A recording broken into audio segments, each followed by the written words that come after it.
Hello guys, good evening, good afternoon, good morning. So, story time. Story time. Alam mo naman talaga eh. Vlogger yan. Kanina, ay kahapon pala, tinan mo, hindi mo na alam, general eskwela, ang pinagkaibahan ng kanino kahapon. Kanina. Kahapon? Ano ba talaga? Kahapon o kanina? Kanina, ano ba? Nakakainis. Arte. Kahapon, tinanong ako ng nurse do sa dialysis. Ah, sino daw kasama ko sa bahay? Sabi ko, nangungupahan lang ako. Nangungupahan lang ako dito. Sabi niya, sa inyo, pamilya mo? Nasa Pinas ka ako.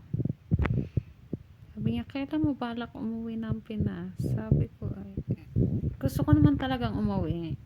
Ang problema naman, pag uuwi ako, syempre may stress lang yung pamilya ko doon, nanay ko, mga kapatid ko, anak ko, syempre may stress pa sa sakit ko.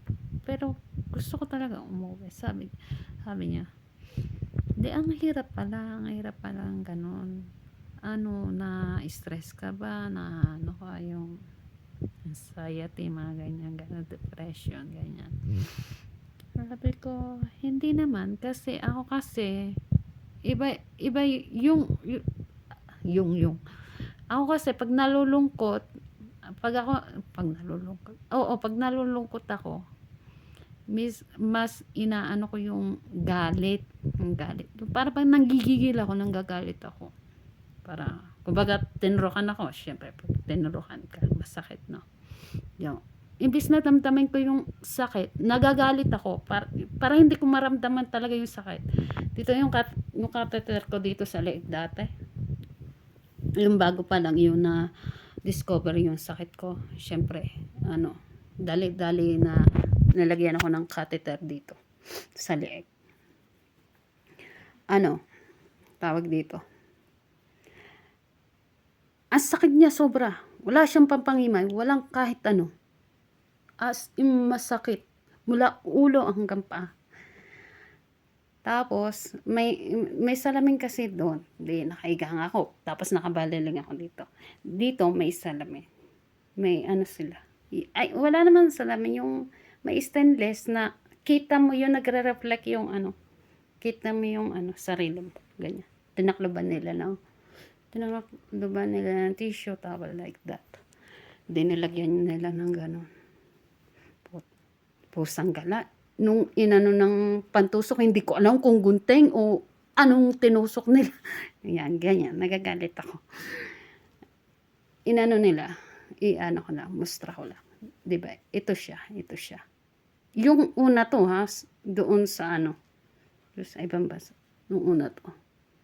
Kasi nalipat na dito sa may, ano ko, dibdib eh. Nung una dito talaga.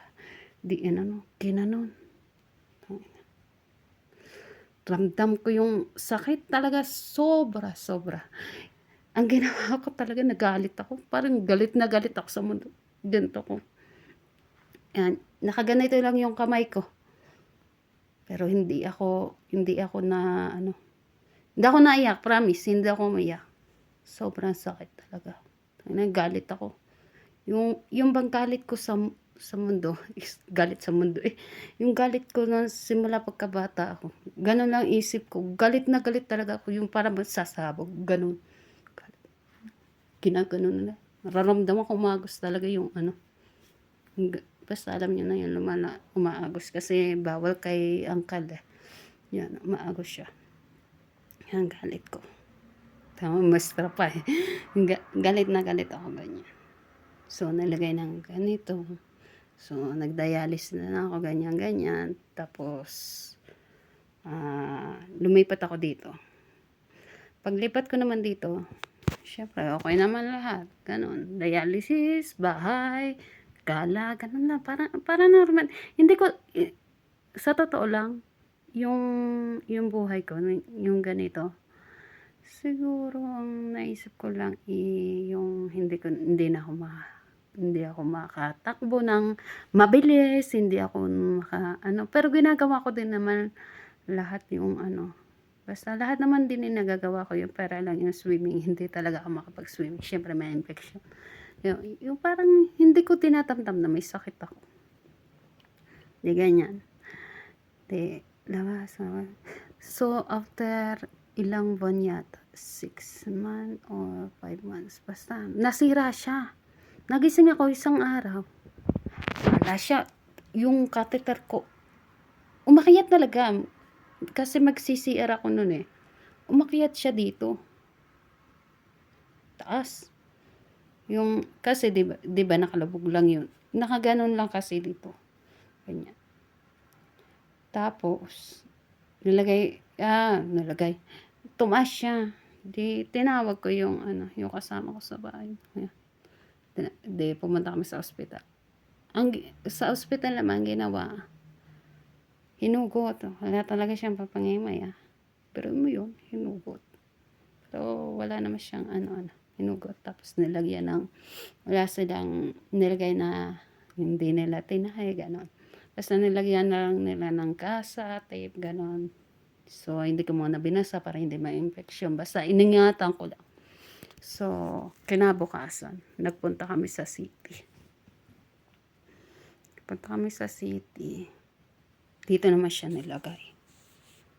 Naman, sa operating room na naman ako, ganyan. So, merong nakakaintindi ng Tagalog doon. Nakakaintindi ng Tagalog, kinakausap nila ako. Siyempre, alam ko na yung ginagawa nila. Pinapakalma na ako. So, kahit na no need na nila akong pakalmahin, kinakausap nila ako, nagjo-joke sila, gano'n. Gano'n naman kasi yung mga doktor, ganyan, mga surgeon. Yung ganyan. Pinapakalma nila ako. So, habang yon yung kita, 'di ba yung itong pinag-anuhan, yung dati yung sabi ko nga nahugot. Tapos tinakpan lang ng gasa. Nung pumunta ako doon, medyo may konti pa siyang butas, syempre. Pero may yung catheter ko. Hindi ko kasi pwedeng ipakita dito eh. Yung catheter ko from here. Simula dito. Tapos pinasok nila dito. Tapos kinonectan nila dito. Shit, gaano kasakit yun. Pero hindi pa rin ako umiyak. Sabi ko lang, PI. Lakas na ka, PI. Ganun. Alam niyo na yan. Lakas.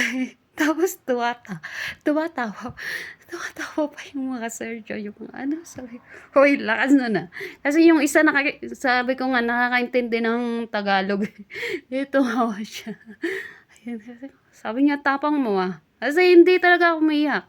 Tapos, gano'n na naman ramdaman ko, katulad yung sabi ko nga, tuwing na magkakaano ko, yung masasaktan ako, nagagalit ako. Para hindi ko masyadong madamdaman yung sakit. Tapos nilabas na ako doon. Pinasok ako sa ibang kwarto. Tinahi naman. Masakit pa rin. Siyempre, wala talagang kahit anong injection siya. Wala. As in, walang kahit anong papangima. Tapos yun, natapos na nga. Di, okay na. Okay na yun. Okay na ako, balik sa ganon, dialysis, bahay, ganyan, para normal. So, ang chine-check up naman yung blood ko. Bawal kasi dito sa ewan ko ba dito kay uncle, ang daming bawal. Kasi yung yung nabubulol pa. Yung hemoglobin ko, pababa siya ng pababa.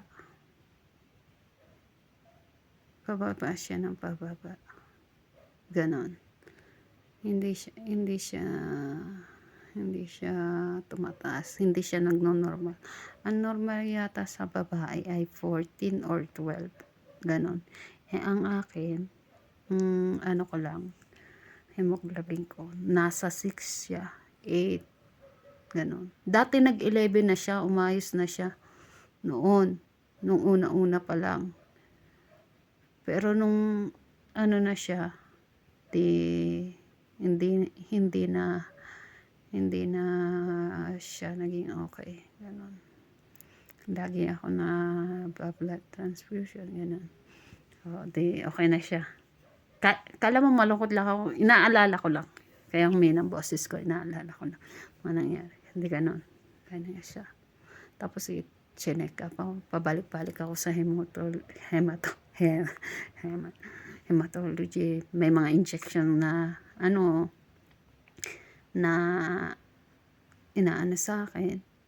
Tapos merong mga swero, tapos merong ano pang pinagagawa, basta mga gamot, ganon.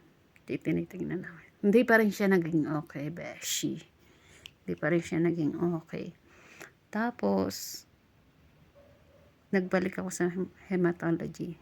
Nagpa-check naman akong bone marrow. Guys, bone marrow yun ha. Bone marrow. Walang pampangimay. Ramdam ko yung pinapump sa likod ko. Kasi nakatuwad, nakadapa. As in nakadapa, tapos may unan sa tiyan ko na parang tumas yung balakang ko, gano'n. Sa may bandang balakang. Basta doon sa may bone marrow. Kinanon. Alam mo yung bilog na bakal na maliit. Hindi ko nakakita, syempre. Ito lang yung nararamdaman ko. Nakaganyan na. Teka lang. Yan ako yung cellphone ko. Anong ba itong lightning na ito? Nakaganyan na naman yung kamay ko. Syempre, nasasaktan na naman ako. Di nagagalit na naman ako. Ganyan. Ganyan yung kamay ko. Ganyan. Ang ramdam ko, para siyang may maliit na bakal, stainless na mahaba. Tapos ginaganon. Yung pagdating sa yung na yung buto, syempre ramdam mo yan sa buto na. Walang pampangimay, guys. Walang pampangimay. Totoo lang. Biglang inili kong ganon. Yung, alam mo yung, may nag-crack. Yung, ganon yung paramdam. Parang nadinig ko lang. Pero maliit lang naman yung kinuha. Sample lang yun. Kasi kung may sakit ako sa bone marrow, ganon. Yun kumuha lang ng sample. Ganyan. Galit ako. Tapos ganyan. Hindi siya tinahiya. May bilog talaga. May bilog.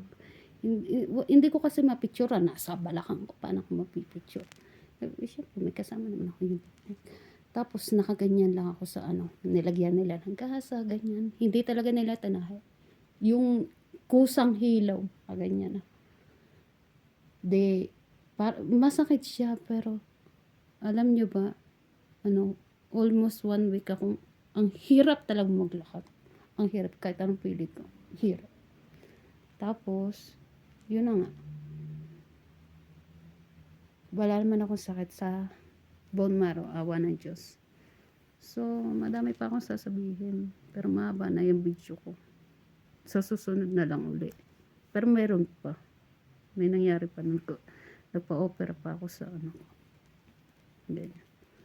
Sa ako na lang kwenta. Yan lang, guys. Thank you for watching. Sana manood kayo. Manood naman kayo. Bye-bye.